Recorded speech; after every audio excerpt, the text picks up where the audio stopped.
ಇನ್ನು ಹರಿಪ್ರಸಾದ್ ಅವರು ಇನ್ನೂ ಕೂಡ ವಾಗ್ದಾಳಿಯನ್ನ ಮುಂದುವರಿಸ್ತಾ ಅಯೋಧ್ಯೆ ರಾಮ ಮಂದಿರದ ಹುಂಡಿ ಕಳ್ಳತನದ ಬಗ್ಗೆನೂ ಕೂಡ ಪ್ರಸ್ತಾಪಿಸಿದ್ರು. RSS ಸಂಸ್ಥೆಯನ್ನ ಕೆಣಕಿದ್ದಾರೆ. ಭಾರತದಲ್ಲಿ ಲೂಟಿ ಮಾಡೋ ಇತಿಹಾಸ ಸೃಷ್ಟಿಸಿದ್ದು ಇಬ್ಬರೇ. ಒಬ್ರು 12ನೇ ಶತಮಾನದಲ್ಲಿದ್ದಂತಹ ಮೊಹಮ್ಮದ್ ಗಜ್ನಿ, ಈಗ ಗಜ್ನಿ ಬಿಟ್ರೆ ಇತಿಹಾಸ ಇರೋದು RSS ನವರದ್ದೇ ಅಂತ ಹೇಳಿ ಖಾರವಾಗಿ BK ಹರಿಪ್ರಸಾದ್ ಅವರು ಮಾತನಾಡಿದ್ದಾರೆ. ಭಾರತ ದೇಶದಲ್ಲಿ ಲೂಟಿ ಮಾಡ್ತಕ್ಕಂಥ ಇತಿಹಾಸ ಸೃಷ್ಟಿ ಮಾಡಿರೋದು ಇವರೇ.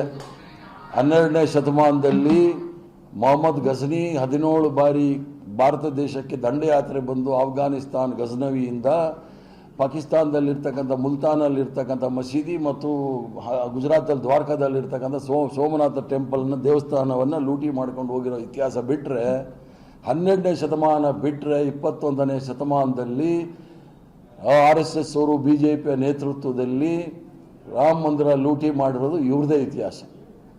ಸೊ ಅದರಿಂದ ಇವ್ರಿಗೆ ಯಾವುದೇ ರೀತಿಯ ನೈತಿಕ ಹಕ್ಕಿಲ್ಲ ಧರ್ಮದ ಬಗ್ಗೆ ಮಾತಾಡಲಿಕ್ಕೆ. ಸುಮ್ಮನೆ ರಾಜಕಾರಣ ಮಾಡ್ಕೊಳ್ಳೋದು ಒಳ್ಳೆಯದು. ಎಲ್ಲ ಭ್ರಷ್ಟರಿಂದ ತುಂಬಿರ್ತಕ್ಕಂಥದ್ದು. ರಾಜಕಾರಣ ಭ್ರಷ್ಟರಿಂದ ತುಂಬಿತ್ತು. ಈಗ ಧಾರ್ಮಿಕ ಕ್ಷೇತ್ರದಲ್ಲೂ ಸಹ ಇಂಥ ಭ್ರಷ್ಟರೇ ತುಂಬ್ಕೊಂಡ್ಬಿಟ್ಟಿದ್ದಾರೆ ಅಂತ ಹೇಳೋದಕ್ಕೆ ವಿಷಾದ ವ್ಯಕ್ತಪಡಿಸ್ತೇನೆ. ಇನ್ನೊಂದು ಕಡೆ ಗೃಹ ಸಚಿವ ಪ್ರಿಯಾಂಕ್ ಖರ್ಗೆ ಮತ್ತೆ RSS ವಿರುದ್ಧ ವಾಗ್ದಾಳಿಯನ್ನು ಮುಂದುವರಿಸಿದ್ದಾರೆ. ಎಲ್ಲದರಲ್ಲೂ RSS ಕ್ರೆಡಿಟ್ ತೆಗೆದುಕೊಳ್ಳುತ್ತೆ, ಹುಂಡಿ ಕಳ್ಳತನದಲ್ಲೂ ಕೂಡ ತೆಗೆದುಕೊಳ್ಳಿ, ಬೇರೆಯವರ ಪಾಲೆಷ್ಟು ನಿಮಗೆ ಎಷ್ಟು ಬಂದಿದೆ ಅಂತ ಹೇಳಿ ಅಂತ ಬಹಿರಂಗವಾಗಿ ಆಗ್ರಹಿಸಿದ್ದಾರೆ. ಇದಕ್ಕೆ ತಿರುಗೇಟು ಕೊಟ್ಟಿರುವಂತಹ ಕೇಂದ್ರ ಸಚಿವೆ ಶೋಭಾ ಕರಂದ್ಲಾಜೆ, ಸಚಿವ ಪ್ರಿಯಾಂಕ್ ಖರ್ಗೆ ರಾಜ್ಯದ ಗೃಹ ಸಚಿವ ಅಲ್ಲ, ಅವರು RSS ಸಚಿವ ಇರಬೇಕು ಅಂತ ಲೇವಡಿ ಮಾಡಿದ್ದಾರೆ. ನಿಮ್ಮವರೇ ಅಲ್ವಾ ಇದ್ದಿದ್ದಲ್ಲಿ, ನಿಮ್ಮ ಚಂಪಕ್ ರಾಯ್ ಅಂಡ್ ಕಂಪನಿ ಎಲ್ಲರೂ VHP ದವರಲ್ವ, ಅಧಿಕೃತ ಆಫೀಸ್ ಬೇರರ್ಸ್ ಅವರು, ಪದಾಧಿಕಾರಿಗಳವರು. VHP ಹುಟ್ಟಾಕಿದ್ದು ಯಾರು? ಗೋವಲ್ಕರ್ ಅವರು ಯಾರು? ನಿಮ್ಮ ಲೀಡ್ರೇ ಅಲ್ವಾ? RSS ಲೀಡ್ರೇ ಅಲ್ವಾ? Take credit for this also.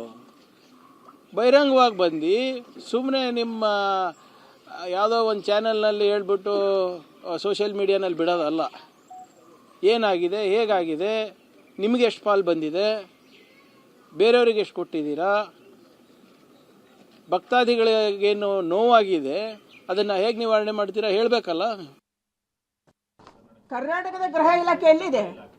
ಕರ್ನಾಟಕದ ಗೃಹ ಸಚಿವರು RSS ಸಚಿವರು. ಕರ್ನಾಟಕದ ಗೃಹ ಮಂತ್ರಿಗಳು ಒಂದು ದಿನನೂ ಕೂಡ ಕರ್ನಾಟಕದಲ್ಲಾಗುವಂಥ ಅತ್ಯಾಚಾರದ ಬಗ್ಗೆ, ಕರ್ನಾಟಕದಲ್ಲಾಗ್ತಾ ಇರುವಂಥ ಕೊಲೆ ಬಗ್ಗೆ, ಕರ್ನಾಟಕದಲ್ಲಿ ಆಗ್ತಾ ಇರುವಂಥ ಡ್ರಗ್ಸ್ ದಂಧೆ ಬಗ್ಗೆ, ಕರ್ನಾಟಕದಲ್ಲಿ ಆಗ್ತಾ ಇರುವಂಥ ಅಕ್ರಮಗಳ ಬಗ್ಗೆ ಅವ್ರು ಮಾತಾಡಿಲ್ಲ. ಯಾವತ್ತು ಮಾತಾಡಿದಾರೆ ನನಗೆ ಹೇಳಿಪ್ಪ ನೀವು. ಅವರು ಪ್ರತಿನಿತ್ಯ ಬೆಳಗ್ಗೆದ್ರೆ ಮಾತಾಡೋದು RSS ಬಗ್ಗೆ. ಅಂದರೆ RSS ಬಗ್ಗೆ ಮಾತಾಡಿದ್ರೆ ಅವರು ಗೃಹ ಮಂತ್ರಿಯನ್ನು ಉಳಿಸ್ಕೋಬೋದು, ಅವರ ಅಪ್ಪ ಕಾಂಗ್ರೆಸ್ಸಿನ ಅಧ್ಯಕ್ಷರಾಗಿ ಉಳಿಬೋದು ಅಂತ ಅವ್ರು ಅಂದ್ಕೊಂಡಿದ್ದಾರೆ.